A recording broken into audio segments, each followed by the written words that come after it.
लाखों साल पहले जब धरती बर्फ से ढकी थी और हिमयुग खत्म हो रहा था, इंसान बस एक यात्री था। जंगलों में भटकता, जानवरों का पीछा करता, बस जिंदा रहने की कोशिश करता। फिर करीब 12,000 साल पहले बर्फ पिघली, नदियां बहीं, बारिश तय समय पर होने लगी और किसी ने देखा मिट्टी में गिरा बीज सूखा नहीं, उगाया।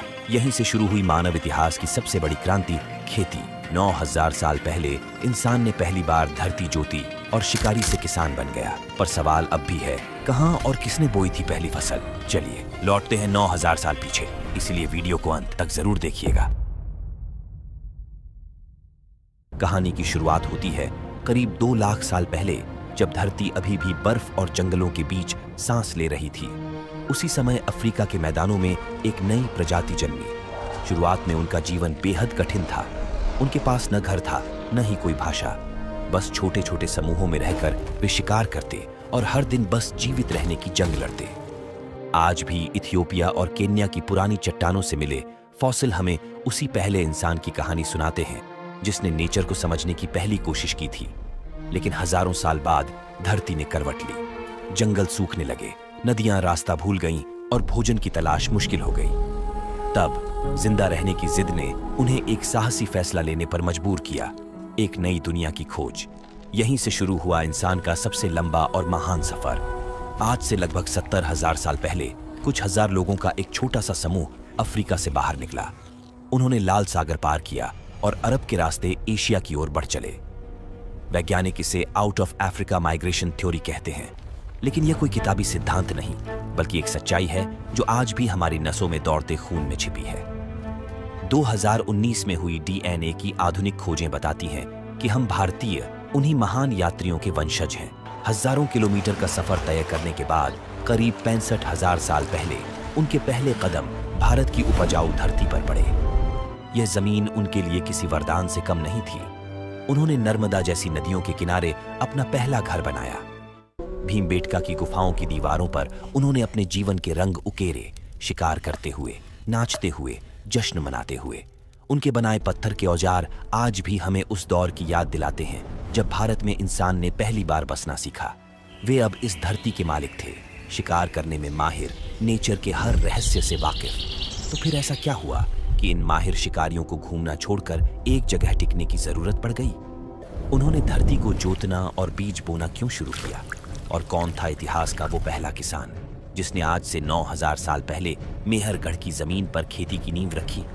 चलिए इन सभी सवालों के जवाब पाने के लिए गहराई में उतरते हैं।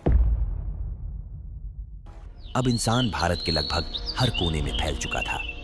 दक्षिण के नीलगिरी पर्वतों से लेकर उत्तर की कश्मीर घाटी तक हर जगह छोटे समुदायों ने ठिकाने बनाए। यहाँ की धरती ने उन्हें सिखाया कैसे मौसम के साथ तालमेल बिठाना है, कौन सी मिट्टी उपजाऊ है, कौन से जानवर भरोसेमंद है। धीरे धीरे यही लोग भारत के पहले परमानेंट समूहों में बदले, जो आगे चलकर सिविलाइजेशन की नींव बने। समय बीतने के साथ धरती में हुआ बड़ा परिवर्तन वह पहले जैसे नहीं रहा था। आज से करीब 12,000 साल पहले हजारों सालों से जमी बर्फ की चादर पिघलने लगी। यह हिमयुग का अंत था। पहाड़ों से नई नदियां फूट पड़ीं, सूखी घाटियों में हरियाली लौट आई और पूरी दुनिया एक नए जीवन के लिए तैयार हो रही थी। यह वो पल था जब नेचर ने इंसान को एक सुनहरा मौका दिया। वैज्ञानिक इसे कहते हैं होलोसीन वार्मिंग, लेकिन हमारे पूर्वजों के लिए इसका मतलब कुछ और था। उन्होंने पहली बार महसूस किया कि अब मौसम मनमौजी नहीं रहा। हर साल एक तय समय पर बारिश होती, सूरज चमकता और सर्दियां दस्तक देती। इसी स्थिरता ने उनके मन में एक नया सवाल पैदा किया, अगर हर साल मौसम एक जैसा ही रहता है तो क्या हमें हमेशा भटकने की जरूरत है? इस बदलाव का सबसे बड़ा तोहफा भारत की जमीन को मिला। हिमालय की बर्फ पिघलकर नदियों की शक्ल में बही और अपने साथ लाई बेशकीमती मिट्टी, जिसने सिंधु और गंगा के मैदानों को दुनिया की सबसे उपजाऊ धरती बना दिया। आर्कियोलॉजिकल रिसर्च बताते हैं कि भारत में ऐसे पौधे जैसे जंगली गेहूं और धान के प्रारंभिक रूप यहीं सबसे पहले फैले। अब इंसान ने देखना शुरू किया कैसे हर साल वही पौधे उसी जगह फिर से उगाते हैं, और यहीं से उसने सीखा धरती को दोहराना भी सिखाया जा सकता है। अब इंसान हर मौसम में शिकार के लिए भागने की बजाय नदी के किनारे रुकने लगा। वो जानता था कि यहाँ पानी है, फल है और जंगली अनाज भी। शुरुआत में यह सिर्फ कुछ हफ्तों का ठहराव था, लेकिन धीरे धीरे यह आदत बन गई। टेम्पररी झोपड़ियां अब परमानेंट घरों में बदलने लगीं। भीमबेटका और बेलन घाटी जैसी जगहों पर मिले पत्थर के औजार और राख से भरे चूल्हे इसी कहानी के सबूत हैं। वे बताते हैं कि इंसान अब एक जगह टिककर जीना सीख रहा था। धीरे धीरे मनुष्य ने यह समझ लिया कि अगर वो नदियों के पास रहेगा तो न सिर्फ शिकार और मछली पकड़ सकेगा, बल्कि उन्हीं जंगली पौधों से अगले मौसम की तैयारी भी कर सकेगा। अब इंसान ने भटकना नहीं, ठहरना सीख लिया था, और यही ठहराव आने वाले युग की सबसे बड़ी क्रांति का आधार बना, खेती। लेकिन भाई, एक सवाल यहीं से उठता है, जब इंसान ने एक जगह रहना शुरू किया तो क्या उसने जमीन के मिजाज को समझना भी शुरू कर दिया था? उसे यह ज्ञान कैसे मिला कि किस मिट्टी में कौन सा बीज उगेगा? क्या यह कोई एक दिन में हुआ चमत्कार था, या इसके पीछे हजारों साल का पेशेंस और परीक्षण छिपा था? इन सभी सवालों का जवाब हमें उस जगह की मिट्टी देती है जहां भारत में पहली बार किसी ने बीज बोकर फसल उगाई, मेहरगढ़। तो अब चलते हैं इतिहास के पहले खेत की ओर। अभी तक हमने देखा कि कैसे हिमयुग के बाद धरती बदलने लगी थी। नदियां फैलीं, मिट्टी उपजाऊ हुई और इंसान ने एक जगह टिकना सीखा।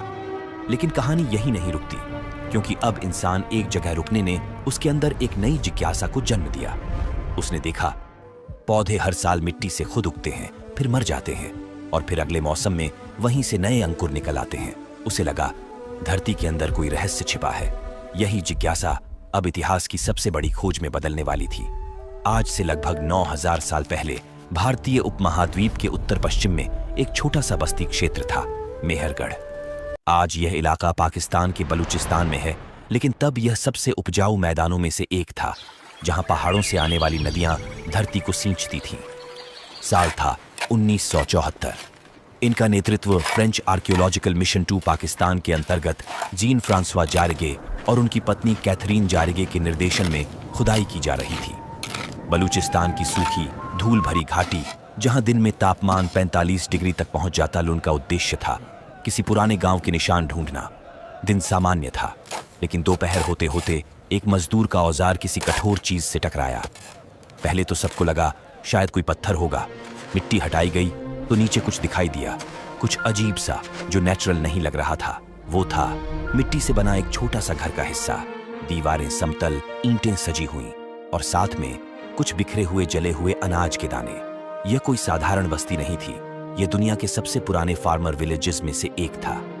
खुदाई में मिले मिट्टी के घर, अन्न भंडारण के गड्ढे और गेहूं जौ के बीजों के जले हुए दाने, जो बताते हैं कि अब इंसान सिर्फ जंगली अनाज नहीं खा रहा था, बल्कि उसे खुद उगा रहा था। मेहरगढ़ के ये लोग पहले किसान कहलाए जा सकते हैं। उन्होंने जंगली गेहूं और जौ को धीरे धीरे चयन करके सिलेक्टिव ब्रीडिंग किया, यानी ऐसी किस्मों में बदला जो ज्यादा उपज देती थीं। रेडियो कार्बन डेटिंग से पता चलता है कि मेहरगढ़ के अनाज की किस्में आयरेनियन फर्टाइल क्रेसेंट क्षेत्र के अनाजों से जुड़ी हुई थीं।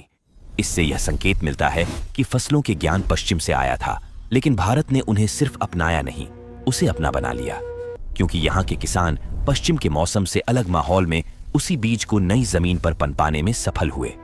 और इसके साथ मेहरगढ़ में मिले भेड़, बकरी और मवेशी की हड्डियां ये साबित करती हैं कि यहाँ सिर्फ पौधे नहीं, जानवर भी पाले जा रहे थे। पालतू जानवर उसे दूध, मांस और श्रम देते, और बदले में इंसान उन्हें सुरक्षा देता। यही वह रिश्ता था जिसने समाज को सहयोग और कोएग्जिस्टेंस का अर्थ सिखाया। मेहरगढ़ के घर मिट्टी और फूस से बने थे, उनमें कमरों की बनावट और भंडारण स्थल थे। यानी अब खेती ने इंसान को सिर्फ भोजन ही नहीं, बल्कि घर का असली मतलब भी सिखाया। अब घर सिर्फ बारिश और जंगली जानवरों से बचाने वाली कोई गुफा नहीं थी, बल्कि वो जगह थी जहां एक परिवार अपनी बच्चों का पालन पोषण करती थी। और जिंदगी अब सिर्फ पेट भरने की दौड़ नहीं रही। लोग अपने मिट्टी के बर्तनों पर सुंदर डिजाइन बनाने लगे, यानी अब उनके जीवन में कला और सौंदर्य ने भी जगह बना ली थी। धीरे धीरे ये छोटे छोटे घर एक साथ जुड़कर गांव बन गए, और इन्हीं गांवों ने समाज की पहली नींव रखी। लेकिन भाई, यहां एक और रहस्य छिपा है। क्या मेहरगढ़ ही वह जगह थी जहां से पूरी भारत में खेती फैली, या देश के अन्य हिस्सों में लोगों ने अलग अलग समय पर अपनी अपनी मिट्टी में बीज बोए? मेहरगढ़ की धरती से खेती की जो क्रांति शुरू हुई, उसकी लहर अब धीरे धीरे पूरे भारत में फैल रही थी। करीब 6500 ईसा पूर्व आज के उत्तर प्रदेश की बेलन घाटी में लोगों ने पहली बार धान के पौधे को उगते देखा। नदी हर बरसात में बाढ़ लाती, और जब पानी उतर जाता तो पीछे बची गीली मिट्टी में छोटे छोटे हरे अंकुर दिखाई देते। शायद किसी ने उन बीजों को हाथ में लिया होगा, देखा होगा कि ये उसी जगह से उगे जहां वो गिरे थे, और यहीं से इंसान ने सीखा धरती पर फसलों को उगाया जा सकता है। वहीं से भारत के सबसे पुराने धान के दाने मिले, जले हुए लेकिन साफ पहचाने जा सकने वाले। उनकी कार्बन डेटिंग ने इतिहास को चौंका दिया, क्योंकि यह था दुनिया का सबसे पुराना चावल। समय बीता और खेती अब गंगा की घाटियों से पूर्व की ओर बढ़ने लगी। बिहार का चिरांद, गंगा के किनारे बसा एक प्राचीन स्थल, जहां खुदाई में मिले पत्थर के औजार, मिट्टी के बर्तन और अन्न भंडारण के गड्ढे इंसान के संगठित जीवन का पहला प्रमाण बने। यहाँ लोग धान, जौ, दालें और कंदमूल उगाते थे। मिट्टी उपजाऊ थी, नदियां पास थीं, और यहाँ के लोग मौसम को देखकर फसल चक्र बदलना भी जानते थे। यानी अब खेती केवल भोजन जुटाने का साधन नहीं रही, अब भविष्य के लिए अनाज को संग्रह करने की सपना देखने लगे। भारत के उत्तर में जहां सर्दियां कठोर थीं और जमीन पर बर्फ जमती थी, वहां भी इंसान ने खेती का रास्ता खोज लिया।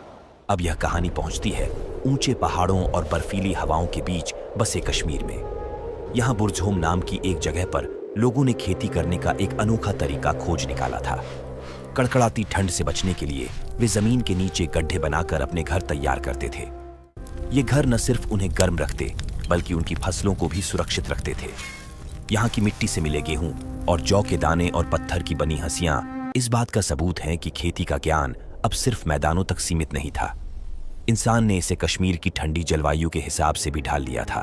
अब यह कहानी दक्षिण की ओर बढ़ती है, जहां बारिश कम थी लेकिन धैर्य ज्यादा। कर्नाटक का हल्लूर और तमिलनाडु का पायमपल्ली, यहीं से शुरू हुई सूखी खेती। यहाँ के किसानों ने सीखा कि अगर मिट्टी में पानी कम भी हो तो भी कुछ पौधे बाजरा, तिल, अरहर कठोर मौसम में उग सकते हैं। यह भारतीय खेती का अगला बड़ा कदम था। अब हर क्षेत्र के लिए एक खास फसल चुनी जा रही थी। तो क्या फसल उगाने की शुरुआत सबसे पहले भारत में हुई थी? जवाब है नहीं। यह कहानी शुरू होती है एक और धरती से, जिसे इतिहास की किताबों में फर्टाइल क्रेसेंट कहा जाता है। यह आज के इराक, सीरिया और जॉर्डन का इलाका था, जहां इंसान ने पहली बार गेहूं और जौ के जंगली पौधों को अपनी जमीन पर उगाना सीखा। यदि आपने इस मेरे मेसोपोटामिया वाले वीडियो देखे होंगे तो आप इससे अवगत होंगे कि दुनिया की पहली नगर यहां विकसित हुआ था। यरीको जैसे दुनिया के सबसे पुराने शहरों में अनाज को भविष्य के लिए बचाने वाले गड्ढे मिले हैं। खेती का यह क्रांतिकारी विचार इसी जमीन पर जन्मा और फिर एक लहर की तरह धीरे धीरे पूरब की ओर यानी भारत तक पहुंचा। डीएनए की मॉडर्न खोजें बताती हैं कि मेहरगढ़ में उगे गेहूं और जौ के बीज पश्चिम से आए इन्हीं बीजों के रिश्तेदार थे। लेकिन भारत के किसानों ने सिर्फ नकल नहीं की, उन्होंने इन बीजों को अपनी मिट्टी, अपने मौसम और अपनी समझ से एक नया रूप दिया। भारत के समानांतर चीन की यांगत्जी और पीली नदी घाटियों में लोगों ने धान और बाजरा उगाना शुरू किया। यहां मिले प्राचीन धान के रिमेन्स भारत की बेलन घाटी के धान से मिलते हैं। यानी दोनों जगह खेती एक साथ लेकिन अलग अलग शुरू हुई। धरती के दूसरी तरफ, जहां के लोगों ने भारत या चीन का नाम तक नहीं सुना था, एक और जादू हो रहा था। मेक्सिको के किसानों ने एक जंगली घास को हजारों साल की मेहनत से उस मक्के में बदल दिया जिसे आज हम सब खाते हैं। और इसके समानांतर दक्षिण अमेरिका के ठंडे और ऊंचे एंडीज पर्वतों पर, जहां खेती करना लगभग नामुमकिन लगता था, लोगों ने एक और रास्ता निकाला। उन्होंने आलू और किनुआ जैसी फसलें उगाईं, जो बर्फीली हवाओं और कम पानी में भी जिंदा रह सकती थीं। जब फसलें उगने लगीं तो एक नई चुनौती सामने आई। इस अनाज को सुरक्षित कैसे रखा जाए, भविष्य के लिए कैसे बचाया जाए। आज से लगभग 10,000 साल पहले नवपाषाण युग, नियोलिथिक एज में एक क्रांतिकारी बदलाव आया। इंसान ने अपने पत्थर के औजारों का इस्तेमाल जमीन जोतने के लिए करना शुरू कर दिया, और इसी एक कदम ने खेती की दुनिया हमेशा के लिए बदल दी। उत्तर प्रदेश की बेलन घाटी से लेकर कर्नाटक के ब्रह्मगिरी तक जमीन की खुदाई में पॉलिश किए हुए पत्थर के शानदार औजार मिले हैं। ये पहले के औजारों से कहीं ज्यादा तेज, मजबूत और काम के थे। इनसे जंगल साफ किए जाते, खेत तैयार होते। जैसे जैसे फसल की पैदावार बढ़ी, एक नई चुनौती दरवाजे पर खड़ी थी। इतने सारे अनाज को बारिश, नमी और जानवरों से इसी जरूरत ने एक नए इन्वेंशन को जन्म दिया, मिट्टी के बर्तन और भंडारण के लिए बने गड्ढे। मेहरगढ़ से लेकर बिहार के चिरांद तक मिले मिट्टी के बर्तन और अनाज रखने के गोदाम इस बात का सबूत है कि इंसान ने अब भविष्य के लिए सोचना शुरू कर दिया था। मेहरगढ़ और कच्छ क्षेत्र जैसी जगहों पर आर्कियोलॉजिस्ट को धागा काटने के औजार मिले हैं, जो इस बात का सबूत है कि इंसान ने कपास और ऊन से कपड़े बनाना सीख लिया था। धीरे धीरे धरती और इंसान एक दूसरे के साथी बन गए थे। हर सुबह जब सूरज उगता तो उसकी सुनहरी किरणें खेतों पर पड़ती और हवा में बहती थी नई फसल की खुशबू। शाम को जब सूरज ढलता तो गांव के लोग एक जगह इकट्ठा होते। कोई बीते मौसम की बातें करता, कोई अगले साल की फसल का अनुमान लगाता और कोई बस शांति से बैठकर आसमान के तारों को देखता, जहां से शायद उनके देवता उन्हें देखते होंगे। धीरे धीरे लोगों के बीच भरोसा बढ़ने लगा। अब वे सिर्फ अपने परिवार तक सीमित नहीं रहे, उन्होंने पास के गांवों से मेलजोल शुरू किया। कभी कोई दूर से आने वाला अनजान यात्री आता जिसके पास मिट्टी की अलग बनावट होती या धातु के औजार जो उन्होंने पहले कभी नहीं देखे थे। वो लोग हैरानी से पूछते, ये कहां से लाए? और उस क्षण कुछ नया जन्म लेता था, जिज्ञासा। यही जिज्ञासा धीरे धीरे बनी जरूरत और जरूरत से संपर्क। लोगों ने सोचना शुरू किया, अगर हम दूसरों से कुछ सीख सकते हैं तो क्या हम कुछ दे भी सकते हैं? मेहरगढ़ के खेतों में अब हर घर के भंडार भरे थे, लेकिन सबके पास एक जैसी चीजें नहीं थीं। किसी के पास गेहूं का ढेर था तो कोई अच्छे मिट्टी के बर्तन बनाता था और किसी के पास ऊन या तांबे के औजार थे। तभी इंसान के मन में एक सरल लेकिन क्रांतिकारी विचार आया, अगर मैं अपना थोड़ा अनाज तुम्हें दूं और बदले में तुम मुझे एक बर्तन दे दो तो दोनों का काम बन जाएगा। यही दुनिया का पहला व्यापार था। आर्कियोलॉजिस्ट को मेहरगढ़ और बुरझोम की खुदाई में ऐसा आदान प्रदान नहीं था। यह दो सभ्यताओं के बीच विश्वास का पहला पुल था। इसी समय धरती के और हिस्सों में भी यही चमत्कार हो रहा था। मिस्र की नील घाटी में गेहूं और जौ जीवन का आधार बन चुके थे। जब अनाज बढ़ा तो बुद्धि भी बढ़ी और जब अनाज सुरक्षित हुआ तो सभ्यता स्थायी हो गई। यहीं से वो नींव रखी गई जिस पर मानव इतिहास की सबसे महान सभ्यताएं खड़ी हुई, हड़प्पा, मिस्र, मेसोपोटामिया और चीन। और इनमें भी एक जो अब भारतीय उपमहाद्वीप का हृदय बन चुकी थी, हड़प्पा की सभ्यता।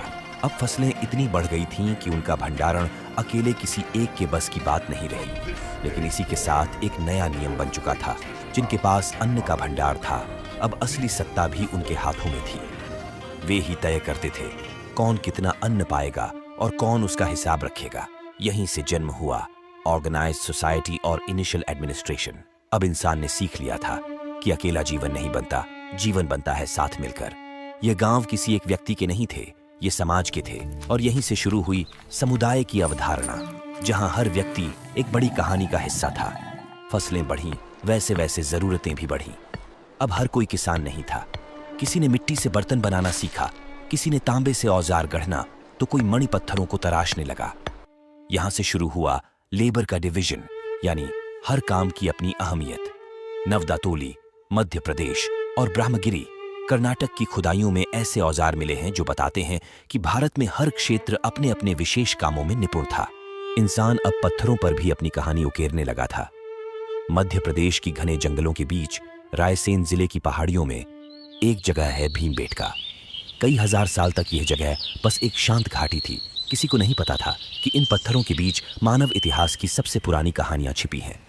साल था 1957। भोपाल के पास एक युवा आर्कियोलॉजिस्ट विश्वनाथ वाकणकर रेल यात्रा से उज्जैन जा रहे थे।